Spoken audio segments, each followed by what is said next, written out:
નમસ્કાર, જય શ્રી કૃષ્ણ મિત્રો. ફરીથી સ્વાગત છે તમારું આપણી ચેનલમાં. આજની કહાની દરેક વ્યક્તિએ ખૂબ જ સમજવા લાયક છે.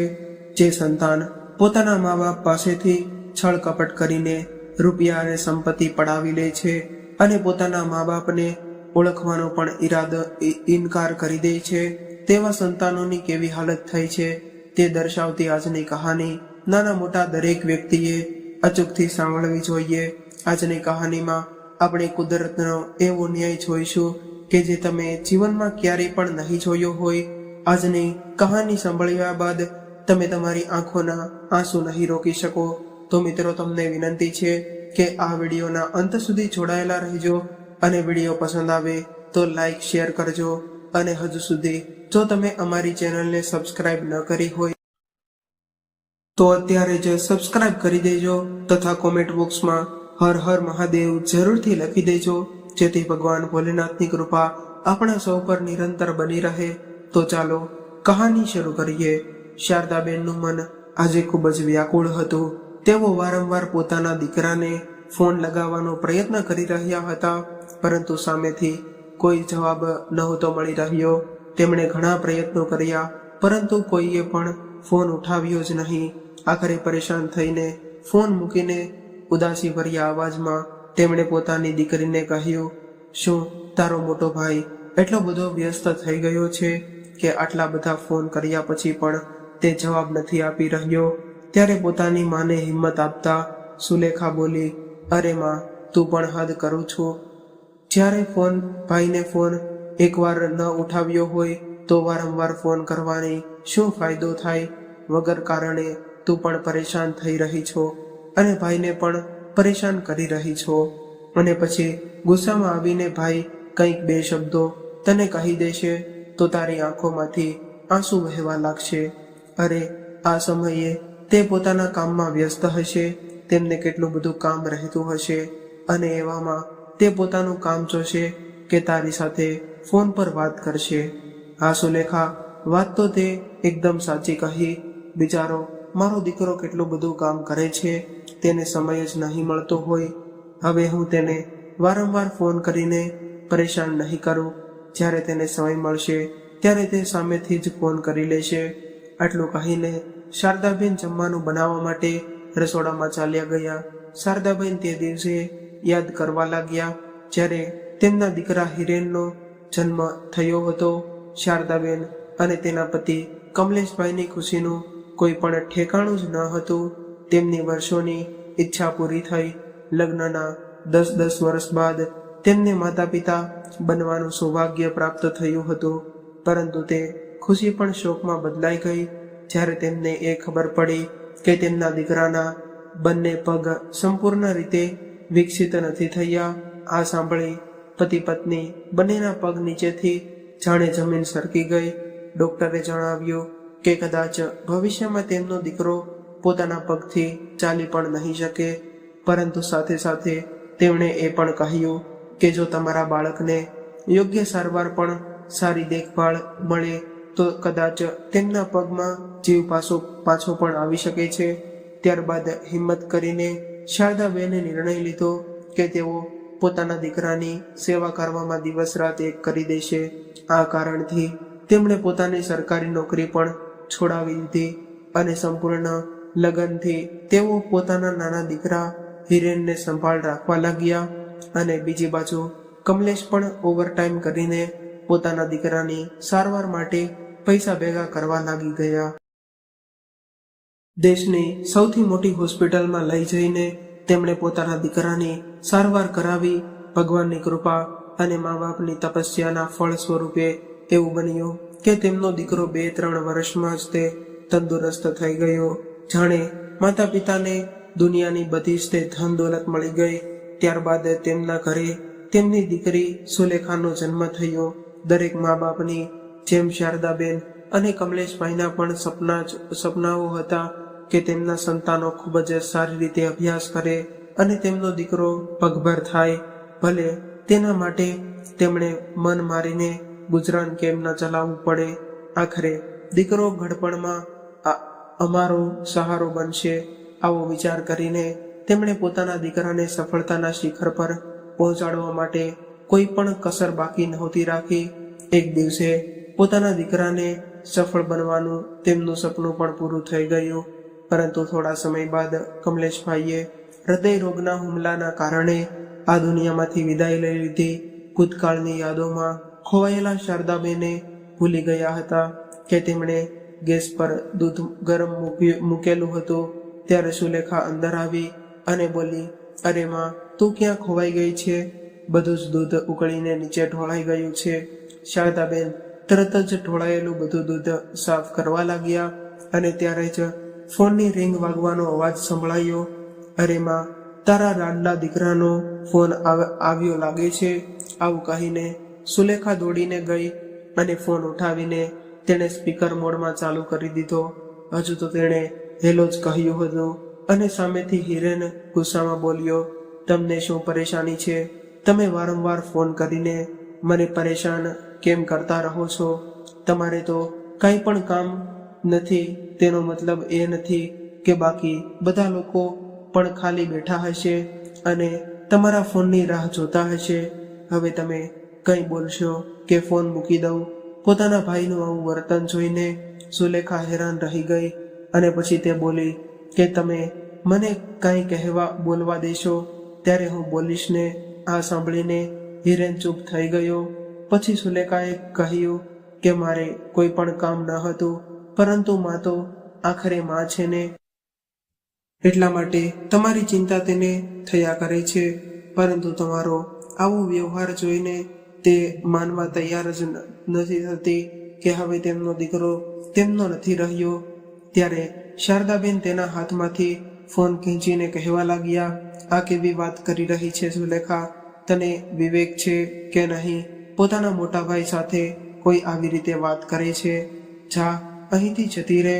પોતાની આંખોમાં આંસુ લઈને સુલેખા ત્યાંથી ચાલી ગઈ. ત્યારબાદ શારદાબેન ફોન પર પોતાના દીકરા સાથે વાત કરવા લાગ્યા. ત્યારે હિરેન ગુસ્સામાં બોલ્યો, માં, સુલેખાનું મોં હવે કંઈક વધારે જ ચાલવા લાગ્યું છે. નાના મોટા સાથે કેવી રીતે વાત કરવી, તેને કેવી રીતે વિવેક નથી રહ્યો. પછી તે કહેવા લાગ્યો કે માં, મારી પૈસાની થોડી જરૂર છે. વાત જાણે એમ છે કે થોડા સમય પહેલા મેં ઘરનું રિપેરિંગ કામ શરૂ કરાવ્યું હતું અને થોડા દિવસોથી તમારી વહુની તબિયત પણ ઠીક નથી રહેતી. તેને પણ ડૉક્ટર પાસે લઈને જવાની છે. એટલા માટે મહિનાનું મારું બજેટ પણ અસ્તવ્યસ્ત થઈ ગયું છે. જો તમારાથી થઈ શકે તો મને થોડા પૈસાની વ્યવસ્થા કરી આપો. બાકી બધું હું જોઈ લઈશ. એકવાર ઘરનું રિપેરિંગ કામ થઈ જાય ત્યારબાદ હું તમને બંનેને મારી પાસે અહીં બોલાવી લઈશ. ત્યારબાદ આપણે બધા એક સાથે અહીં રહીશું. એટલા માટે તો ઘરનું રિપેરિંગ કરાવી રહ્યો છું. ત્યારબાદ શારદાબેન બોલ્યા, કંઈ વાંધો નહીં દીકરા, પૈસાની વ્યવસ્થા હું કરાવી દઈશ. પરંતુ તું એ તો જણાવ કે તારે કેટલા પૈસા જોઈએ છે અને કેટલા સમય માટે જોઈએ છે. પોતાની માની આ વાત સાંભળીને હિરેનને ગુસ્સો આવી ગયો અને બોલ્યો, આ કેવી વાતો કરો છો માં? કેટલા સમય માટે જોઈએ છે તેનો શું મતલબ છે તમારો? ત્યારબાદ શારદાબેન બોલ્યા કે દીકરા, હકીકતમાં હવે અમારી પાસે રહેવા માટે ફક્ત આ ઘર બચ્યું છે. તેના સિવાય અમારી પાસે કાંઈ પણ નથી. ત્યાં સુધી કે મારા સોનાના ઘરેણાં જે સુલેખા માટે મેં સાચવીને રાખ્યા હતા તે પણ હું તને આપી ચૂકીશું. ત્યારે તે મને કહ્યું હતું કે રીતુની માં એટલે કે વેવાણ ખૂબ જ ગરીબ છે અને તેમની સારવાર માટે તારે પૈસાની જરૂર હતી. દીકરા, તે મને ત્યારે કહ્યું હતું કે હું જલ્દીથી જ પૈસા પાછા આપીને બધા જ તે ઘરેણાં છોડાવીને તમને પાછા આપી દઈશ અને તે જ હજુ સુધી મને આપ્યા નથી. દીકરા, તારી બહેન પણ હવે નાની નથી રહી, કોલેજમાં ભણી રહી છે. 2-4 વર્ષ બાદ તેના લગ્ન માટે પણ વિચારવું પડશે. અરે માં, તમે તે વાતની બિલકુલ ચિંતા ન કરો. તમારે કંઈ પણ કરવાની જરૂર નહીં પડે. હું બધું જ સંભાળી લઈશ. ફક્ત એકવાર આ ઘરના રિપેરિંગનું કામ પતાવી જવા દો.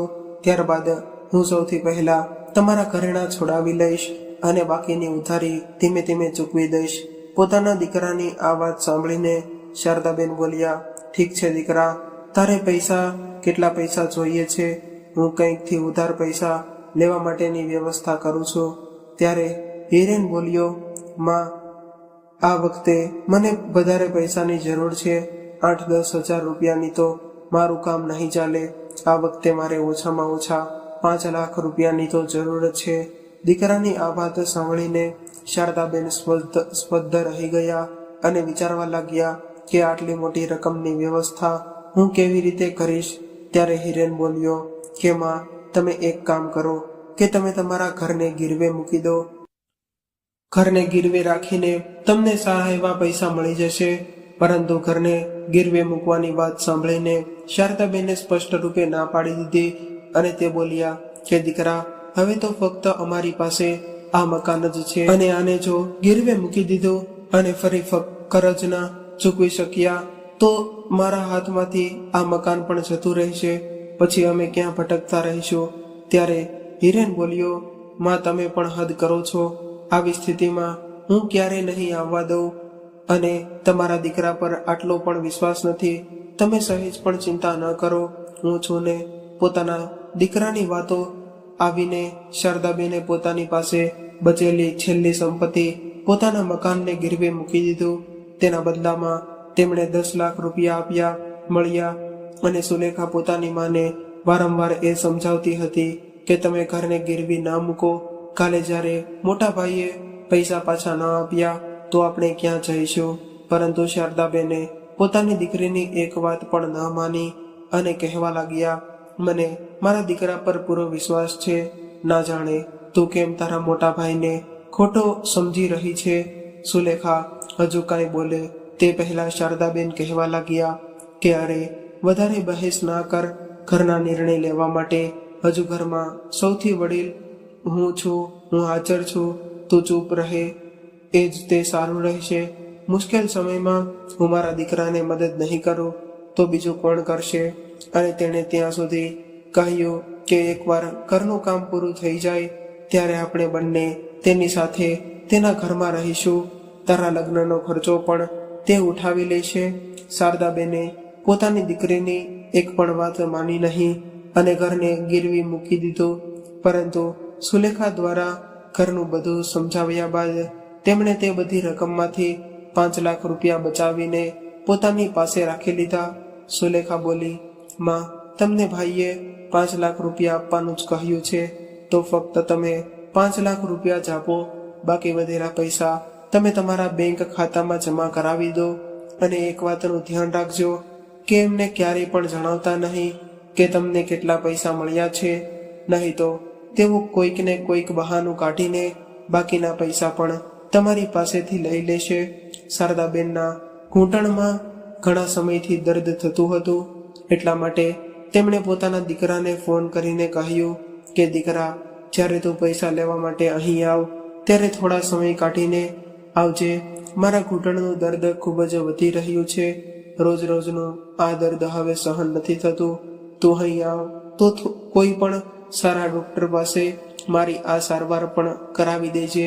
આટલું જ કહેવાની વાર હતી કે હિરેન તેની પત્ની રીતુ સાથે બીજા દિવસે સવારે તેમની પાસે પહોંચી ગયો અને તે બંને મુસ્કુરાવીને પોતાની માને પગે લાગીને આશીર્વાદ લેવા લાગ્યા. ત્યારે રીતુ બોલી, માં, તમે પણ કોઈ પણ વાર અમારા ઘરે આવ્યા કરો. એ પણ તમારું જ ઘર છે ને. ત્યારે શારદાબેન કહેવા લાગ્યા કે વહુ, તું ચિંતા ન કરીશ. તમારા ઘરનું રિપેરિંગ કામ જ્યારે પૂરું થઈ જશે તો અમે પણ તમારા ઘરની તમારી સાથે રહેવા જઈશું. કેમ હિરેન, સાચું કહ્યું ને મેં? આટલી વાત સાંભળીને રીતુના ચહેરા પરની મુસ્કુરાહટ જાણે ગાયબ થઈ ગઈ અને હિરેનની તરફ તે જોવા લાગી. ત્યારે હિરેન ચહેરા પર જૂઠું હાસ્ય લાવીને બોલ્યો, માએ આપણા ઘરના રિપેરિંગના કામ માટે બધી જ રકમની વ્યવસ્થા કરી લીધી છે અને હવે જલ્દીથી ઘરનું રિપેરિંગ થઈ જશે. ત્યારબાદ તેઓ આપણી સાથે રહેશે. હિરેનનો આ ઈશારો સમજીને રીતુ પોતાના ચહેરા પર ખોટી મુસ્કાન લાવીને બોલી, અરે હા, તે ઘર તો તમારું જ છે ને, અને જ્યાં સુધી ઘરમાં કોઈ વડીલ ન હોય ત્યાં સુધી તે ઘર કહેવાનું નથી. રીતુ જલ્દીથી રસોડામાં જઈને ચા નાસ્તો બનાવવામાં સુલેખાની મદદ કરવા લાગી અને બધું જ ટ્રેમાં મૂકીને લઈ આવી. ત્યારે હિરેન પોતાની માને કહેવા લાગ્યો કે માં, પેલા પૈસા તમે મને આપી દો. હું બેંક તરફ જઈ રહ્યો છું, મારે થોડું કામ છે. તમે મને પૈસા આપી દો, હું મારા ખાતામાં જમા કરાવી દઉં, જેનાથી તમારી ચિંતા પણ દૂર થઈ જશે. કેમ કે ગામડું હોય કે શહેર, બધી જગ્યાએ ચોરી થવાનો ખૂબ જ ડર રહેતો હોય છે. સુલેખાએ પૈસા ભરેલી બેગ પોતાની માને આપી દીધી. તેમાંથી શારદાબેને 5 લાખ રૂપિયા કાઢીને તેમના દીકરાના હાથમાં આપી દીધા. પૈસા જોઈને તે બંને એટલા બધા ખુશ થઈ ગયા કે જાણે તેમને સ્વર્ગ મળી ગયું હોય. હિરેન બોલ્યો, પરંતુ માં, ઘરને ગીરવે મૂકીને ઓછામાં ઓછા 8 થી 10 લાખ રૂપિયા તો તમને મળ્યા જ હશે, બાકીના પૈસા ક્યાં છે? ત્યારે શારદાબેન અને તેમની દીકરી સુલેખા એકબીજાનો ચહેરો જોતા રહી ગયા. ત્યારબાદ શારદાબેન બોલ્યા, હા દીકરા, 10 લાખ રૂપિયા મળ્યા હતા, પરંતુ સુલેખાના લગ્ન માટે થોડા પૈસા બચાવીને રાખેલા હતા, એટલા માટે તે બધા પૈસામાંથી 5 લાખ રૂપિયા હું તારી બહેનના લગ્ન માટે બેંકમાં જમા કરાવી દઈશ. 1-2 વર્ષમાં કોઈ સારો છોકરો જોઈને તેના લગ્ન પણ કરાવવાના છે ને. તું તો તારા પરિવાર સાથે સુખેથી જીવન જીવી રહ્યો છે. એકવાર એના લગ્ન થઈ જાય તો હું ગંગા નાઈ લઈશ. બસ આટલું જ તે બોલવાની વાર હતી કે હિરેન તરત જ ગુસ્સામાં બોલ્યો, માં, તમે તો મને એક જ ક્ષણમાં પારકો કરી દીધો. શું તમને મારા પર વિશ્વાસ ન હતો? હું પણ કેવી વાત કરી રહ્યો છું. જો વિશ્વાસ હોત તો આ પૈસા અત્યારે મારા હાથમાં તમે આપી દીધા હોત. ઠીક છે, કંઈ વાંધો નહીં. જ્યારે વિશ્વાસ જ નથી તો આ બધી વાતો કરવાનો શું ફાયદો? ત્યારે શારદાબેન બોલ્યા, અરે દીકરા, તું આ કેવી વાતો કરી રહ્યો છે? મને તારા ઉપર સંપૂર્ણ વિશ્વાસ છે. જો તું કહીશ તો બાકીના પૈસા પણ હું તને આપી દઈશ. જ્યારે મને જરૂર પડશે ત્યારે તારી પાસેથી માંગી લઈશ. ત્યારે હિરેન મીઠાશથી વાત કરવા લાગ્યો, હા માં, તમારા જ તે તો પૈસા છે ને, અમે તેને અમારી પાસે સંભાળીને રાખીશું. જ્યારે તમને જરૂર પડે ત્યારે માંગી લેજો.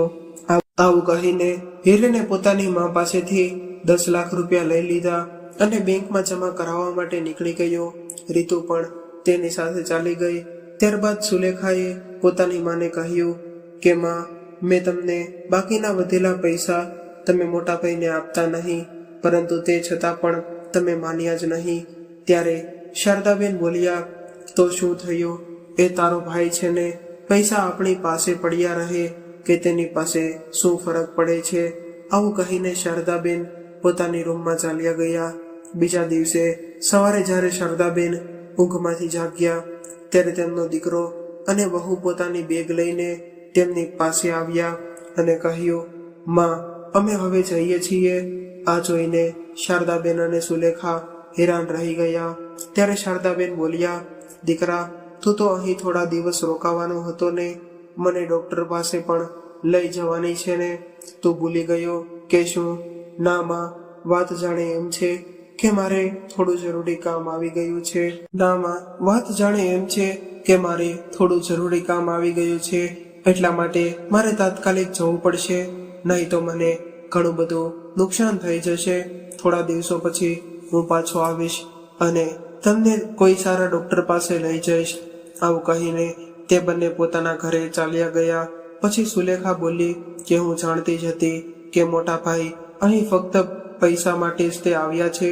પોતાનો મતલબ પૂરો થઈ ગયો એટલે ચાલવા માંડ્યા. સુલેખાની આ વાત સાંભળીને શારદાબેન વિચારમાં પડી ગયા. ધીમે ધીમે ઘણા મહિના પસાર થઈ ગયા.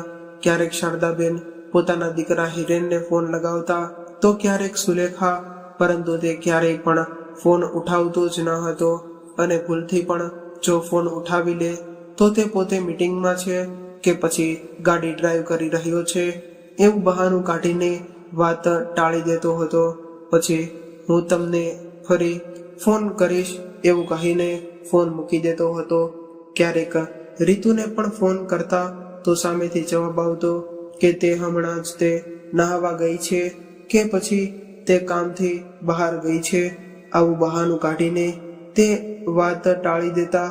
2 મહિનાથી શારદાબેને મકાન ગીરવી મૂકીને જે પૈસા લીધા હતા તેના હપ્તા નહોતા ચૂકવ્યા અને તેમના લોકો પણ વારંવાર પૈસા માંગવા તેમના ઘરે આવતા હતા. હવે શારદાબેનની ચિંતા વધવા લાગી હતી, પરંતુ તેઓ કરતા પણ શું?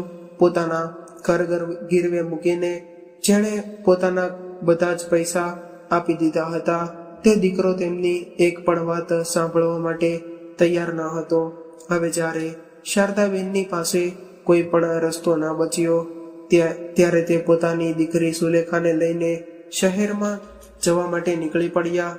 3 કલાકથી મુસાફરી થાકીને હારી ગયેલા બંને મા દીકરી હિરેનના ઘરે પહોંચ્યા અને દરવાજો ખટખટાવ્યો. જેવો જ તે દરવાજો ખુલ્યો તો તેમણે જોયું કે ત્યાં તો કોઈ બીજા જ તે લોકો રહેતા હતા. શારદાબેન અને સુલેખા તેમને જોઈને અંચબણમાં પડી ગયા. તેમણે હિરેન અને રીતુ વિશે પૂછ્યું ત્યારે તેમણે કહ્યું કે આ ઘર અમે ખરીદી લીધું છે. આના પહેલા આ જેમનું ઘર હતું તે લોકો અહીંથી બીજે શિફ્ટ થઈ ગયા છે. પરંતુ જ્યારે સુલેખાએ તેમને પૂછ્યું કે તે લોકો અત્યારે ક્યાં રહે છે ત્યારે તેમણે કહ્યું કે આ વિષયમાં તો એમને કોઈ પણ જાણકારી નથી. આ સાંભળીને શારદાબેન અને સુલેખા નિરાશ થઈ ગયા અને તેઓ પોતાના ખૂબ જ લાચાર મહેસૂસ કરવા લાગ્યા. તે શહેરમાં બીજા કોઈ પણ તેઓ ઓળખતા ન હતા, એટલા માટે તેઓ બીજે ક્યાંય પણ જઈ શકે તેમ ન હતા. પરંતુ સુલેખા હિંમત હારી નહીં. તેણે ફરીથી તેના ભાઈને ફોન લગાવ્યો, પરંતુ હજુ પણ હિરેને ફોન ઉઠાવ્યો જ નહીં. સુલેખા આસપાસના લોકોને પૂછવા લાગી, પરંતુ કોઈએ કાંઈ પણ ખબર ન હતી. થાકીને અને હારીને તે લોકો હજુ પાછા જઈ રહ્યા હતા.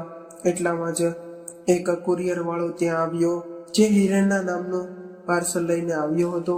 હિરેનને ત્યાં ન જોઈને તે પાર્સલ પર લખેલા નંબર પર ફોન કરવા લાગ્યો અને બોલ્યો, સાહેબ, હું તમારું પાર્સલ લઈને આવ્યો છું. તમે મને તમારું નવું એડ્રેસ જણાવી દો, હું ત્યાં આવી જાઉં છું. સુલેખાએ જ્યારે આ વાત સાંભળી ત્યારે તેના દિમાગમાં એક આઈડિયા આવ્યો.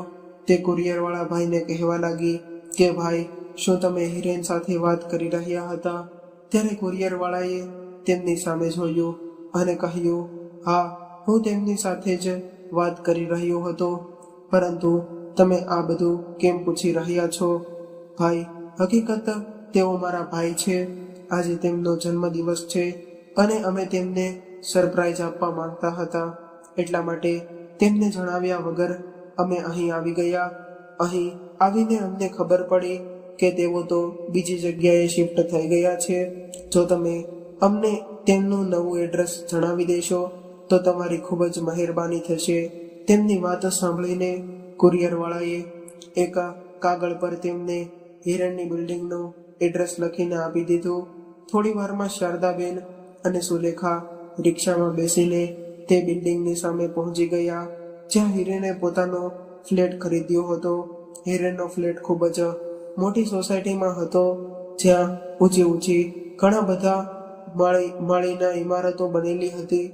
શારદાબેન આટલી ઊંચી ઇમારતો પહેલી વાર જોઈ હતી. તેઓ પોતાની દીકરીને કહેવા લાગ્યા કે હે ભગવાન, જો તો સુલેખા, આ ઇમારતો કેવી આકાશને સ્પર્શી રહી છે. જેવા જ તે બંને અંદર જવા લાગ્યા ત્યારે સિક્યુરિટી ગાર્ડ તેમને સોસાયટીની અંદર જવાથી રોકવા લાગ્યા અને કુરિયરવાળાએ તો ગાર્ડને પાર્સલ પકડાવી દીધું અને નામ જણાવીને જતો રહ્યો. પરંતુ તે માં અને દીકરી સોસાયટીની બહાર ઊભા હિરેનની રાહ જોવા લાગ્યા. કેટલીક વારમાં તો ગાર્ડને નામ જણાવીને કહ્યું કે મારા ભાઈને તમને ખબર આપી દો કે તેમની માં અને બહેન ગામડેથી આવ્યા છે. પરંતુ ગાર્ડે તેમને વાતો પર વિશ્વાસ નહોતો આવી રહ્યો. શારદાબેને જૂની સાડી પહેરેલી હતી અને સુલેખાએ સાધારણ સલવાર સૂટ પહેર્યો હતો. શારદાબેન વારંવાર તે ઊંચી ઇમારતો તરફ જોઈ રહ્યા હતા. શારદાબેન સુલેખાને ગાર્ડને પણ હાથ જોડીને પ્રાર્થના કરી રહ્યા હતા કે તેમનો વિશ્વાસ કરે અને તેમના ભાઈ હિરેનને તેમના આવવાની સૂચક આપે કે પછી તેમણે અંદર જવા દે. પરંતુ ત્યારબાદ ગાર્ડે કહ્યું કે તમારા લોકોને કોઈ પણ કામ નથી હોતું. આટલી મોટી મોટી ઇમારતો જોઈને કામ માંગવા માટે આવી જાઓ છો, પરંતુ આ સોસાયટીમાં કામવાળી એમ જ નથી રાખવામાં આવતી. આ સોસાયટીમાં ઘરોમાં જે લોકો કામ કરે છે તેમનું સૌથી પહેલા પોલીસ વેરિફિકેશન કરવામાં આવે છે, ત્યારબાદ તેમને કામ પર રાખવામાં આવે છે. ત્યારે શારદાબેન બોલ્યા કે તમે આ કેવી વાતો કરી રહ્યા છો? શું હું અને મારી દીકરી તમને કામવાળી બાઈ દેખાઈ રહ્યા છીએ? અમે કોઈના ઘરે કામ કરવા વાળા નોકર નથી. મારો દીકરો આ બિલ્ડિંગમાં રહે છે, એટલા માટે જ અમે તેને મળવા માટે આવ્યા છીએ. આ વાત સાંભળીને ગાર્ડ હસવા લાગ્યો અને બોલ્યો કે તમારી હાલત જોઈને તો નથી લાગતું કે તમારો દીકરો આટલી મોટી બિલ્ડિંગમાં રહેતો હશે. ગાર્ડની આ વાતથી સુલેખાનો ગુસ્સો આવ્યો અને તે બોલી, તમે મારી મા સાથે આવી વાતો કેવી રીતે કરી શકો છો? શું તમને વાતનો કરવાનો વિવેક નથી? જો મારા ભાઈને એ ખબર પડી ગઈ કે તમે અમારી સાથે આ રીતે વાત કરી છે તો તે તમને નહીં છોડે. ત્યારે તે બિલ્ડિંગમાં રહેવા વાળા એક કાકા ત્યાં આવ્યા અને સુલેખાને પૂછવા લાગ્યા કે આખરે વાત શું છે. ત્યારે સુલેખાએ બધી જ વાત તેમને કહી સંભળાવી. ત્યારબાદ તે વૃદ્ધ કાકાએ ગાર્ડને કહ્યું કે જો કદાચ તે કહી રહી છે તો તેમનો ભાઈ આ બિલ્ડિંગમાં રહે છે, તો તમે માની કેમ નથી લેતા? ત્યારબાદ ગાર્ડે કહ્યું કે આ લોકોને જોઈને મને નથી લાગી રહ્યું કે તેમનો દીકરો આ બિલ્ડિંગમાં રહેતો હોય. પરંતુ તે વૃદ્ધ કાકાના વારંવાર કહેવા પર ગાર્ડ તેમને અંદર જવા દીધા અને શારદાબેને પોતાની દીકરી સાથે સોસાયટીની અંદર તો આવી ગયા, પરંતુ હવે ક્યાં જવું તે વિચાર કરીને તે બંને પરેશાન થઈ રહ્યા હતા. એક બિલ્ડિંગમાં જ ઘણા બધા મકાનો બનેલા હતા અને ન જાણે કેટલી બધી ઇમારતો ત્યાં ઊભી હતી. ત્યારે સુલેખાની નજર સામેથી આવી રહેલા તેમના ભાઈ હિરેન પર પડી. હિરેનની સાથે તેના કેટલાય મિત્રો પણ હતા. હિરેનને પોતાના ફ્લેટની બહાર પહોંચીને બેલ લગાડ્યો. હિરેનને જોઈને તરત જ સુલેખા પોતાની માને લઈને ત્યાં ઝડપથી પહોંચી ગઈ. તે જ સમયે દરવાજો ખુલ્યો. ત્યારે શારદાબેન દોડીને હિરેનની તરફ ગયા અને તરત જ પોતાના દીકરાને ગળે લગાડીને રડતા રડતા તે બોલ્યા, બેટા તું ક્યાં હતો? ક્યારથી હું તને શોધી રહી છું. શું તને ખબર છે કે સિક્યુરિટી ગાર્ડ અમને 2 કલાક સુધી બહાર જ રોકી રાખ્યા હતા અને તેણે મને કામવાળી બાઈ પણ કહી દીધું કે તે નવું મકાન લીધું અને અમને જણાવ્યું પણ નહીં.